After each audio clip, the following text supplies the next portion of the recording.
Syria రాజధానిలో భారీ పేలుళ్లు. ఫ్రాన్స్ అధ్యక్షుడికి త్రుటిలో తప్పిన ప్రమాదం. సిరియా పర్యటనలో ఉన్న ఫ్రాన్స్ అధ్యక్షుడు ఎమాన్యుయల్ మోక్రాన్ కు త్రుటిలో పెను ప్రమాదం తప్పింది. సిరియా రాజధాని డమాస్కస్ లో ఆయన విడిది చేసిన హోటల్ వద్ద 2 వరుస పేలుళ్లు చోటు చేసుకున్నట్లు భద్రతా వర్గాలు వెల్లడించాయి.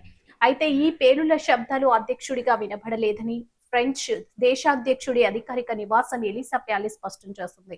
ఈ ఘటన జరిగిన కొద్దిసేపటికే ఆయన సిరియా అధ్యక్షుడు అహ్మద్ ఆల్ షరాతో సమావేశమయ్యారు. 2024లో షరా నేతృత్వంలోని రెబల్స్ బషర్ అల్ అసద్ ను గద్దెదించిన తర్వాత సిరియాలో పర్యటించిన ఐరోపా సమైక్యకు చెందిన మొదటి దేశాధినేత మోక్రాన్ కావడం గమనార్హం. అయితే ఈ తాజా పేలుళ్లు సిరియాలో ఉన్న తీవ్రమైన భద్రతా సవాళ్లను మరోసారి ఎత్తి చూపుతున్నాయి.